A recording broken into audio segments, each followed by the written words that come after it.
Hello everyone, Charles Watts here, the Arsenal correspondent at Goal, joining you as promised for a live Q&A today. Enough of the usual videos I've been doing throughout the start of this transfer window. I thought I'd come on, answer your questions. I'm sure there are plenty, and have a bit of a debate about where Arsenal are this summer, what they're doing, what they're not doing. More importantly, I'm sure a lot of you will be asking that, and just trying to make things a little bit clearer. I wish I could answer all your questions today, tell you exactly who Arsenal are going to sign, how close they are to all this. But unfortunately, if I had that information, I'd already be writing the stories and telling you in the videos yet. So it's all a bit up in the air, but I'll try and clear up as much as I can as possible, and also just have a bit of a debate, because why not talk about Arsenal for the next half an hour or so? If you're on your lunch break, whatever you're doing around the world, I've really got some people here popping up from all around the world. Look, talking to me, Abukar from the US, people all around. So good to see you all, guys. And yeah, let's have a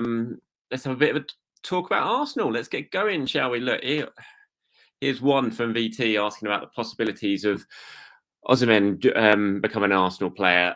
I wrote this story a while ago when it comes to him and the fact that his agents flew into London, held talks with Edu, but it always looked like a difficult one for Arsenal to do because of money. And now he's been speaking actually at Osimhen in the last couple of days. I put out a story this morning with a couple of his comments, saying he wants to just go on vacation now and then he'll see what happens.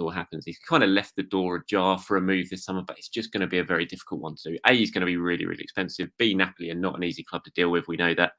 And as far as I'm aware, Jesus is absolutely Arsenal's priority when it comes to signing a new forward this summer. Whether they have to turn to option B, option C, option D, even as the summer progresses, we'll wait and see. But at the moment, Jesus very much is the priority. So in terms of how good are Arsenal's chances of Osimhen, I wouldn't say they're great, but I can't rule it out at all. And the fact they have held talks about him, it shows that he is a target, but it's going to be a very difficult one to do. Not impossible, but you would think not impossible, but a difficult one. Just, I've got so many questions. I can see them all queued up here. There's so many of them. I would love to answer them all, but it's just I'd be here for hours upon hours, and I've got about half an hour to do it. And also, lots of them are about the same topic. So if I'm not answering your question and not bringing your question up on the screen, it's not because I'm ignoring you. It's because I've already discussed it and answering someone else's thing, because I don't want to just go over the same things over and over again. Interesting one here, Mohamed. What's the plan for Flores? Well, the plan is for him to come and have pre-season with Arsenal. I expect him to go on the US tour. And then a decision will be made, not just on Flores, but other players like Patino, Mari Hutchinson. I'm expecting all three of those to go on the US tour and the Germany trip before that. Whether that changed a little bit for Flores because he's had international duties, currently in Mexico at the moment, didn't play last night against Jamaica, but played in the last game where he missed a penalty, unfortunately, after coming on. But Arsenal will make a decision on him. The fact is, for him as well, it's kind of a little bit complicated by he's really trying for the World Cup, and the fact he's in Mexico squad at the moment suggests he's got a good chance of making a World Cup. So he won't want to make a move at this stage, the early stage next season, that potentially costs him that place in the World Cup. So I'd be surprised if he goes anywhere. I think he'll stay. He'll have the summer with the first team, and then around the first team, he'll go on the US tour. And then, you've got Europa League football, you've got the early rounds of the Carabao Cup. So I think we'll probably see Flores make his senior debut early on next season. I don't know. To be honest, I've never myself heard anything on Aaron Hickey. That's not saying that it's not happening, but I know there's been lots of talk about bids being made. It's not something that I've ever been told, so I can't really comment too much about that on Vitina. It's the same. I saw he's been mentioned today in Portugal, but it's not something that I've heard yet. I mean, that's not saying it's not happening. There's no interest, but it's just not something that I know at the moment. Right, any updates on Tielemans? I mean, this is a big one. This is one of Arsenal's big priorities this summer. He's been away on international duty like so many other players. That is now finished, thank the Lord. England going out in true style last night with their last game against Hungary. In terms of update, not any more that I've already spoken about, to be honest. I expect this to really start progressing now he's finished with Belgium, it was always kind of waiting for this point, and now it's gonna be where it kicks on. As far as I'm aware, Arsenal haven't held official talks with Leicester to thrash out this potential transfer fee yet. It's all been kind of representative stuff, ensuring the player wants to come, talking to representatives. That's been going on for a long time. I first reported that in January. Now we're at the stage where they're going to have to talk to Leicester and try and get a deal done. And I think we'll see that progressing fairly quickly from this point, because he's a player that Arsenal want. They haven't been able to do much at the moment because of his international commitments. Now it's basically decision time, and it's to get it done. So no massive updates, but I do expect that that's something. This is a story that we're going to see really sort of beginning to move forward now, where it's been a bit sort of samey for a while. Hello, everyone, as well. Yes, thank you, Cheekstar. I'm very well. I hope you are well. Just trying to get as many people up here as possible. Major, Arsenal aren't the only team that broke. Trust me, everyone across Europe is absolutely broke. Right, just a slight warning now. My wife has just turned up. I knew she was going to come back as soon as I started this broadcast. She won't know I'm doing this, so I fully expect her to walk through the door at some point and try and start talking to me. So apologies if she does that. I'll have to tell her that I'm filming. Kino from Jamaica. Hello, mate. Hope all is well. Basuma. Now, I spoke about Basuma yesterday's video, and I know I annoyed an awful lot of people talking about Basuma. That was the way, that was the feeling, that was the emotion around Arsenal social media yesterday. Everyone talking about Basuma going to Spurs. There was a lot of upset. It makes me laugh in a way, the reaction to that, because, and I said my point yesterday, I love Basuma. I think he's a really good player. Every time I've watched him, I've really liked him, and I'd love him to join Arsenal because of that quality. It must be said that there is this potential court case hanging over Basuma at the moment, and that is a big red flag for me at the moment anyway, in terms of potentially getting a deal done. I mean, whether Tottenham have been told that it's going to be thrown out and he'll, potential charges drop, that sort of thing, maybe they have. But until that is public knowledge, I do think it's a bit,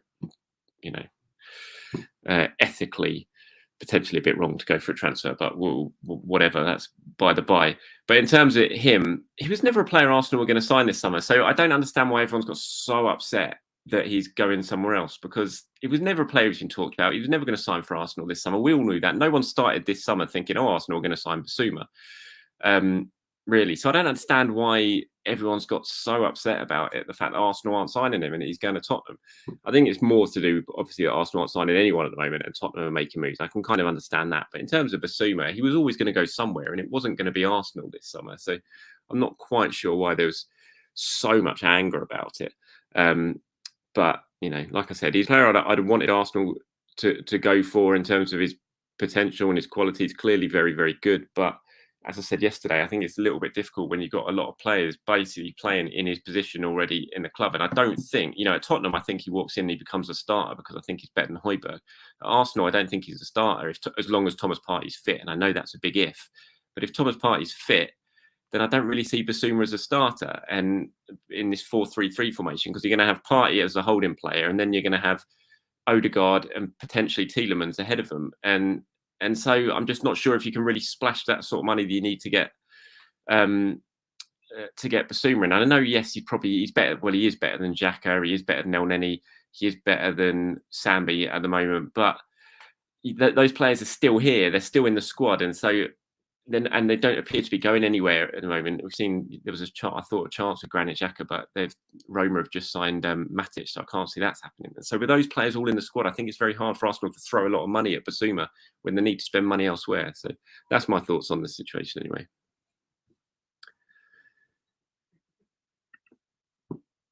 Is Jesus really the man for Arsenal? Why not go for a bigger, better with the ball, like Isak, says Olly. I mean, it's a difficult one. It depends how Arteta wants to play, doesn't it? And I think when you compare the two, who's going to score more goals, who's going to set up more goals, for me, there's only one winner there, and it's not Isak, it's Jesus. Jesus' record speaks for itself since he's come to the Premier League. I think Isak's a talented player. Arsenal clearly like him, have tracked him for a while. But if it's just one or the other, I think you're taking far more of a chance if you sign Isak than if you sign Jesus. I think you know exactly what you're getting with Jesus. You're getting a player who Arteta knows and works with before. You're getting a player who's adjusted to the Premier League, who knows the Premier League, who scores goals in the Premier League, who tracks and who presses incredibly for a forward. So, um, it's signing anyone's a risk. But I think if you're going to spend the sort of money you're going to have to spend to get Isak from Spain, then it's a massive, massive risk. But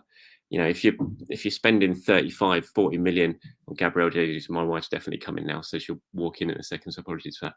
If you're spending that sort of money to sign Jesus, it's not really a risk per se, because you know exactly what you're going to get from him.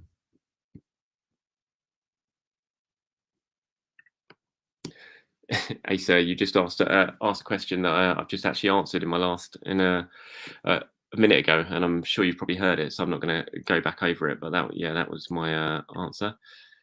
Henry says, "Keep the faith."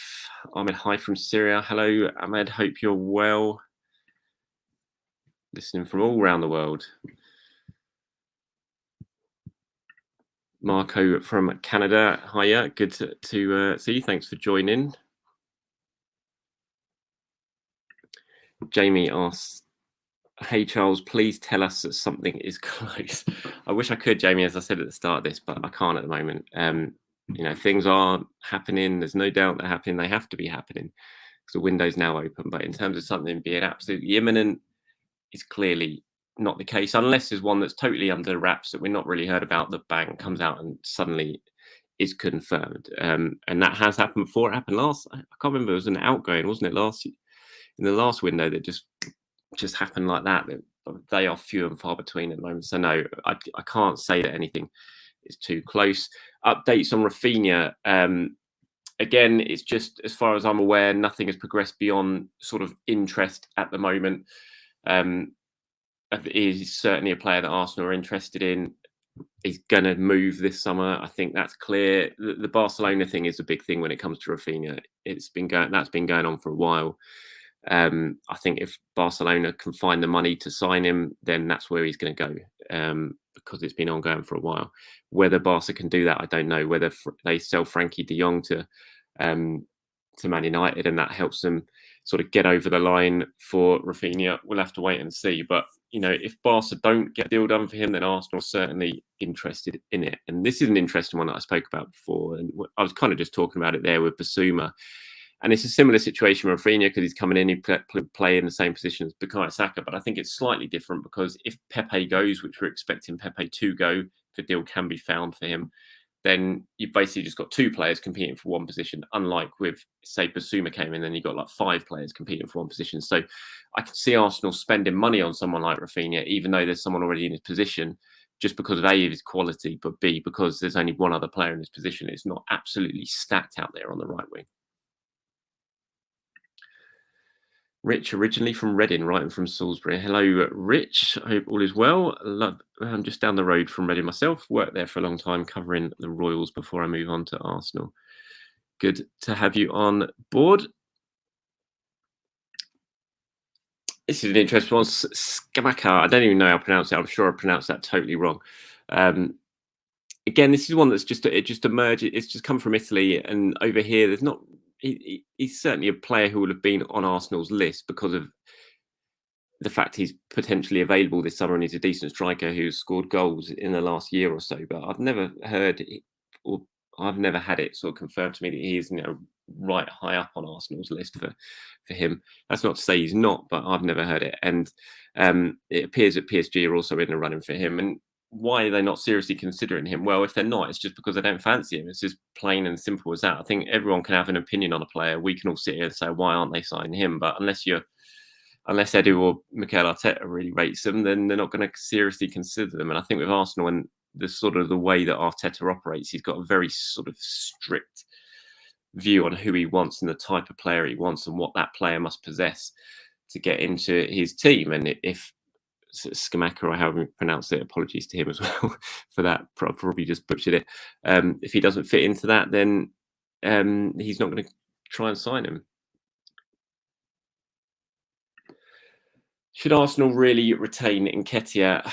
I think this is a tough one. You've probably asked me this halfway through the season, and I would have said no.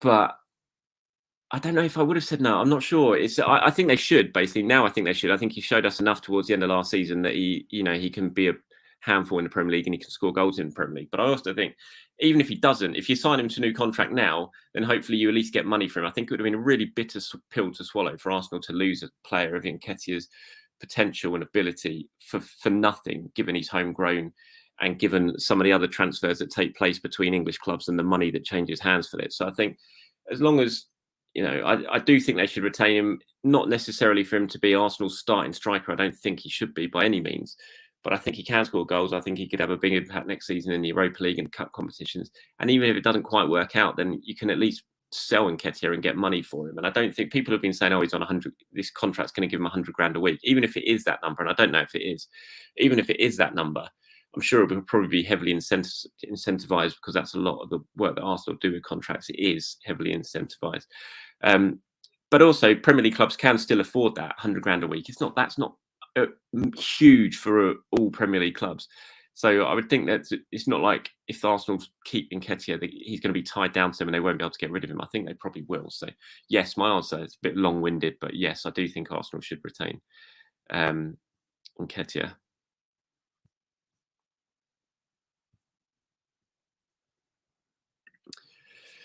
Bellerin, I think, is one that we're going to have to wait as the window progresses. He absolutely wants to go back to Real Betis. Real Betis are keen to get him back, but at the moment there's just issues about money involved. Arsenal aren't going to stand in Bellerin's way, but Bellerin took a big pay cut to spend last season on loan at Betis. He went from about 4 million down to 1 million. And I know we'll look at that and think, geez, just down to 1 million. But, for him, for whatever commitments, financial commitments he has, to take that bigger pay cut is huge. You can potentially do it for a season. Can you do it for the completely long term? That's another thing. And I think that's what's kind of stopping this deal actually taking place now. I think Betis can certainly afford to pay what Arsenal want for Bellerin. It's just a case of, can they find a way of sort of making it doable for him? Because as much as he loves the club, it's his boyhood club. He had a great time there last season. He won a trophy there last season. To commit absolutely long term to basically taking a quarter of your wages is difficult. So I think that's something that's going to carry on throughout the summer. I don't think it's one that's going to happen like that and he'll suddenly be back at Betis. Personally, I still think he'll end up there, but it remains we'll have to wait and see if he can sort something out with them. For Arsenal's point of view, they're happy for him to go. He wants to go. He's made that clear.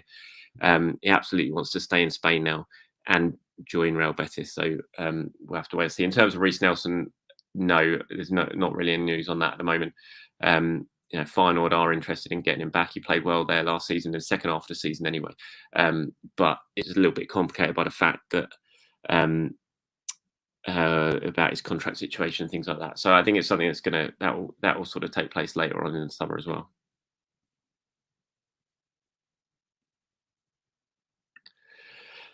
Yeah, I agree. Arsenal obviously did make a mistake not signing a striker in January. I didn't have any issues with Orba going, but not replacing Orba was a huge mistake, and ultimately it was a gamble that backfired.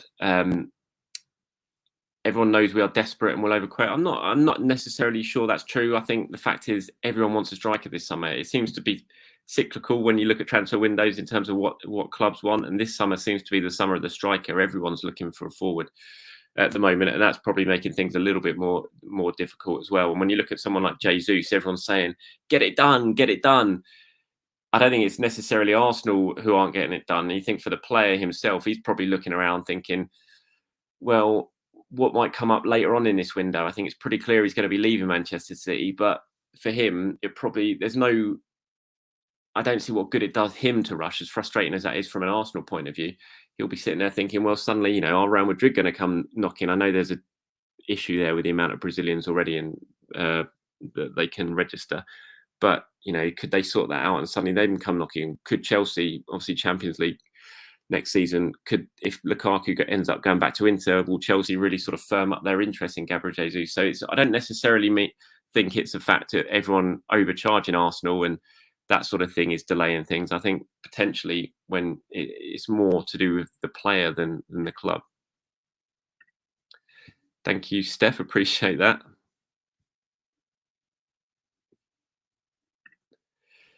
Zod says, my opinion, Xhaka needed to leave. All respect to him and his family, but we need a better, more mobile, dynamic, real DM. Well, yeah, I kind of agree. I said that last summer, but I don't think Granit Xhaka is going to be a starter next season. If Arsenal sign Tielemans, for example, I think Arsenal, if everyone's fit, their main midfield three is going to be Thomas Partey as a holding midfielder, Tielemans, and Martin Odegaard. So I don't think Granit Xhaka plays. I think he'll probably be the, if he doesn't leave, then he will play a lot of games in Europa League and cup competitions and things like that. But if everyone is fit, then I don't think Xhaka's going to play. So it's going to start anyway. And, I think he's certainly a very good player to still have around the changing room, that sort of thing, and to come on and play if anyone's injured. So I think that's my opinion, really, on him.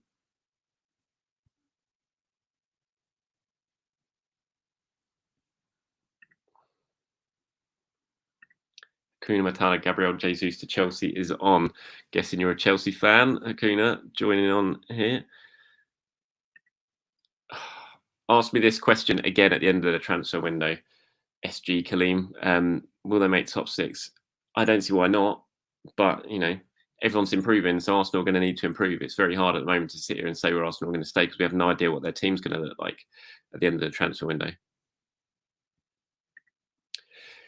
Don't you think we should be looking for right back cover? It says God's will. In an ideal world, yes, but when you've got other areas of the squad that you've got to prioritise improving, and you've got Tomiyasu, you've got Cedric Suarez, you've got Brooke Norton-Cuffy as well, who is very, very talented young right back who was excellent last season, second half last season in League One when he was on loan. You got him potentially there sort of knocking on the door as well to get some sort of opportunity. Then I'm not sure. I think, if there was money rolling around the Emirates, then yeah, I think it probably would be pretty wise. But given the need to strengthen other areas of the squad first and the fact that it doesn't look like Cedric's going to go anywhere, then probably not.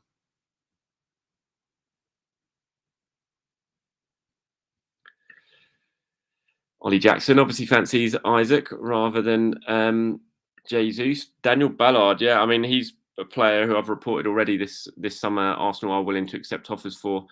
Lots of interest in him from teams in the Championship, from lower end of the Premier League, I believe, as well, and from abroad.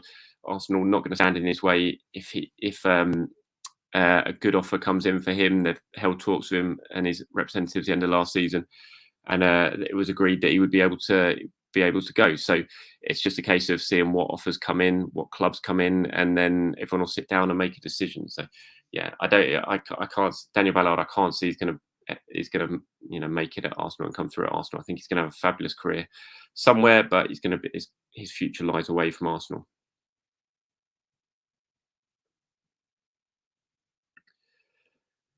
Any chance for Zinchenko, Charles? I don't at the moment. I wouldn't say he's a priority. I think there is interest in Zinchenko from Arsenal and other clubs as well, but I don't think he is right near the top of Arsenal's list at the moment because of Tielemans in that area, and Arsenal do have other midfielders. So he's one that I'd be absolutely. When I started this, when the link started coming with Zinchenko, I was just like, not sure. It doesn't really tick a lot of the boxes for me. But after watching him very closely during the international break and seeing what he's like in midfield, I did think, actually, I'll be quite in for this signing because he can play there. He can play left back, obviously, and cover for Kieran Tierney.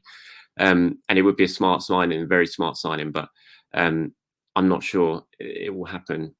I just don't think he's that much of a priority at the moment, although there is interest.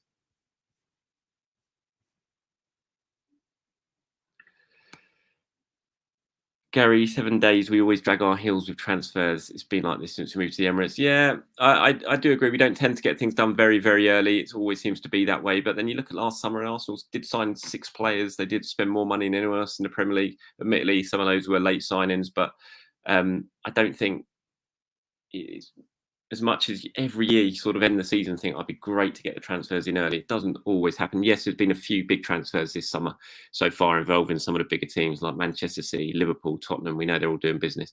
That makes the frustration a little bit higher at the moment. I understand that, but Arsenal will make signings this summer. There's no doubt about it. They will strengthen the squad. They will sign players. We're just going to have to wait and be a little bit more patient. I've a few questions about this. I don't know. In all honesty, it's not one that has been said to me. I've seen the story, but you know, Arteta knows how it works at Arsenal. You know, I can't see why he'd be annoyed about the Cronkies having to sign everything off, because they always have to sign over, and it would be the same at any other club. All the owners and the top dogs would have to sign off any transfers. No one's going to be able to go and spend 40 million without getting the owners say so and the owners green light. So I don't know. You know, Arteta has a very, very good relationship, at least as far as I'm aware, with the owners and Josh Kroenke, and so that's that. As far as I'm aware, I don't think that's changed. It might have done, but I don't think it has. I think he'll probably be frustrated, like anyone, that he hasn't got players through the door yet. But whether that frustration is aimed directly at the owners, I just don't know. It's not something that's been told to me.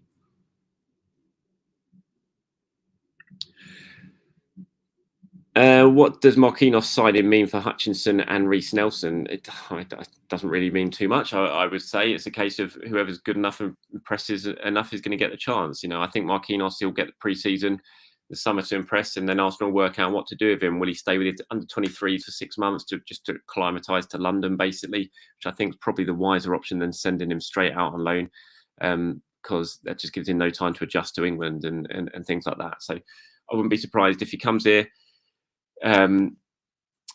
has sort of 6 months in and around the first team, training with them, playing for the under 23s, and then potentially goes out on loan. But if he comes in the summer, has a brilliant pre-season, impresses everyone, then he might go straight into the first team picture like Gabriel Martinelli did. So it's up to him, basically, what happens to him. If he, you know, it happened with Martinelli, it happened with Guendouzi as well. Those are two players who were earmarked as possible under 23s players, but they impressed so much straight away as soon as they arrived that they were straight into the first team and they never looked back. And if Marquinhos does that, then there's no reason why he won't be in and around the first team. But I don't think it's going to have too much of an impact on the two guys. I don't see Reece Nelson having a future at Arsenal. Personally, you know, I know he had a good loan spell, good second half loan spell for Arsenal, but he's getting on a bit now, not in terms of age, but if he was going to have broken through, he'd have broken through by now. You got Bukayo Saka playing on the right. As well, so it's just like where does Nelson fit in? So I think he'll be going anyway at some point. It's just a matter of when. And Hutchinson will be going out on loan soon at some point. Whether it's this summer, I don't know. But you know, Hutchinson, there's a good chance he might go out on loan this season. And that is the next step of his progression, is getting regular men's football, because he needs it. Same with Patino, players like that. So we'll wait and see on him. I don't think so. I think Torreira will still end up moving. I mean, there's obviously a chance, because if no transfer happens, then Arsenal are going to need to use him because he's their player. But even though this is broken down with Fiorentina now, you know, he had a very good season in Italy last season. I'm sure he impressed a lot of clubs. So I still think that there is a big chance he ends up going to a club in Italy before the transfer window closes. But it is a shame what's happened with Fiorentina, because I think everyone expected that. He's clearly unhappy. The Fiorentina fans are unhappy because they wanted him back, and Arsenal was certainly unhappy because they thought they had a good deal lined up with Fiorentina for him. But for whatever reason, Fiorentina decided not to pay the money that was kind of agreed beforehand, and it's frustrated everyone.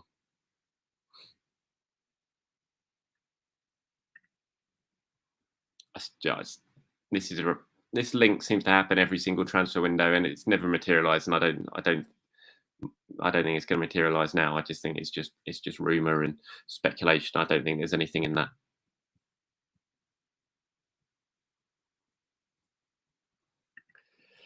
Who is in charge of our transfer business? I'm not quite sure what you mean. It's a kind of collective, really, isn't it? It's, you know, Arteta has a very, very big input. He's not a head coach. He's a manager. He has a huge input on who Arsenal sign. Edu obviously is the technical director, and he has a massive say in what's going on. He leads the scouting network that identifies players. Arteta will certainly have a big input into who the players are. But you know, if Arteta says, "Look, I want a right winger," Edu will go out and he'll, with his team, and they'll identify the players that they've identified through their scouting processes and come back with a list. Arteta will go through it and think, "Okay, I like him. I like him. I like him."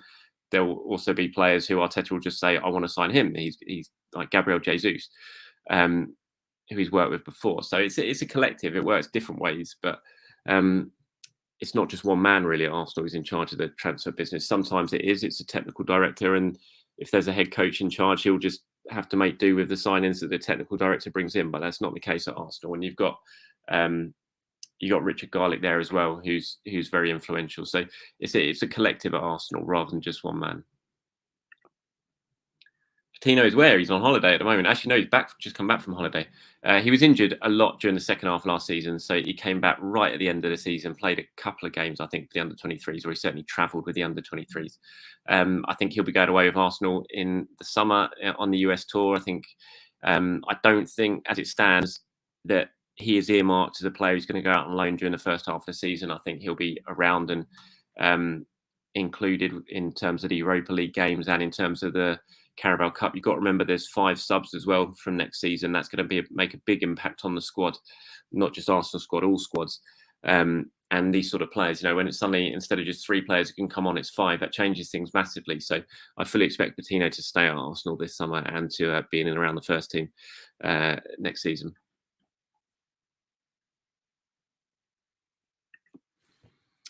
Yes, I think we will. I think this is what's the date today? It's like the 15th, isn't it? Something like that.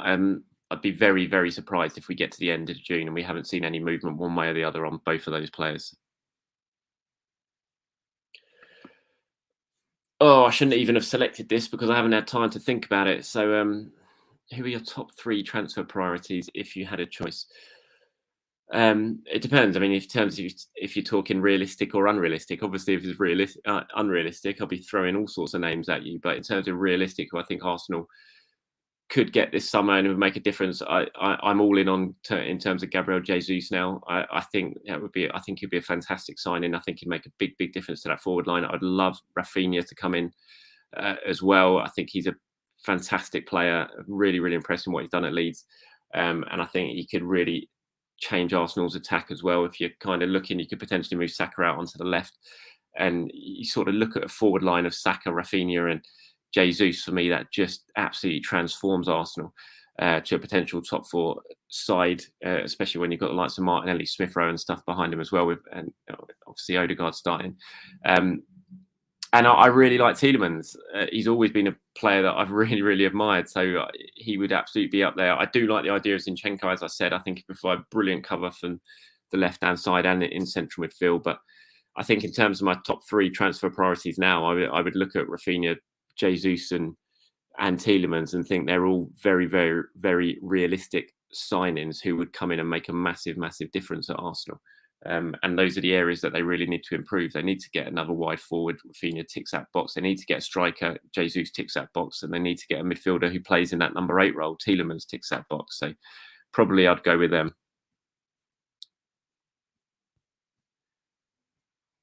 I'm going to call time on this in a minute, guys. What are we at? 32 minutes. This has been going on for a while.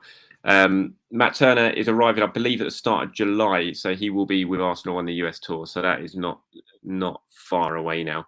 US have been playing their games during the international period as well, so he'll be heading over in July. And yeah, he's expected to be with the squad for the US trip.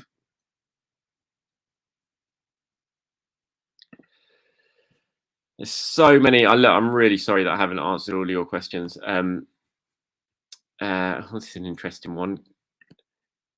No, Asensio. That's not the one I was trying to select. I might be wrong, and you can all come back and call me a fraud and whatever if this actually happens. But Asensio, it's not one that I've heard of myself. It doesn't feel right to me either. So we'll wait and see. But I don't think he's one that is high up on the list at the moment. But I might well be proved wrong. I've been proved wrong in the past. I missed a question. There was one here that I wanted to bring up, and this was it. It was the Arteta. If we underperform next season, will Arteta get sacked? Well, yes. I would be very surprised if he doesn't. It depends what you mean by underperform, though. If Arsenal are 14th, then he's absolutely going to get sacked. No, of course he will. He'll have to, because he can't have Arsenal in that sort of position. Whether if Arsenal are 7th or 8th, will he get sacked? I don't know. Because they're all very much into this Arteta project. I think it probably depends on the results. The performances as well. It depends on the fan base. There's lots of things to take into account. But I don't think he's bulletproof by any means. I think if Arsenal absolutely have a dreadful start to the season, sort of get into that always dodgy area for managers in terms of October, November, December, and they're languishing down, you know, in the bottom half of the table, or even around sort of 12th, 13th, then he'll be in trouble, no doubt about it. But it would have to be a pretty, you know, very bad start, I think, given he's still got a lot of support. Okay, I'm going to get one more. What could we end on before I go?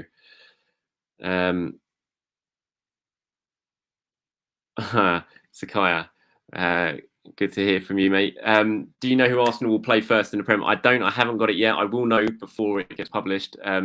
Fixtures obviously come out tomorrow morning at 9 a.m, so keep your eyes peeled for that. We'll be all over it on Goal.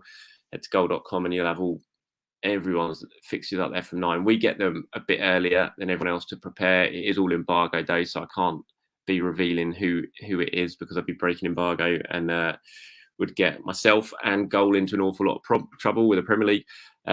So we'll wait and see. But yeah, I don't know for now. I apologise, but I will know before it comes out. But my lips are, unfortunately, have to be sealed. So apologies for that. Right, that's how we're going to end it. Thank you very much for your time, everyone. Appreciate it. I will try and do more and more of these as the summer progresses, because I always like to get your thoughts on things and answer as many questions as I can. Apologies that I can't give you anything definitive at the moment in terms of transfers. It's just the way things are going with Arsenal. But as I said, we're halfway through June now. I'll be stunned if I'm sitting here in 2 weeks' time and nothing has progressed. So it will happen. Just try and be a little bit patient until then. Go out, look, gorgeous sunshine out there, absolutely glorious blue skies if you're over here in England. Enjoy the summer, enjoy the heat wave that's coming in the next few days, and hopefully you'll have some transfers to talk about and celebrate soon. Thanks for joining me, everyone. Appreciate your time as always, and I'll speak to you soon.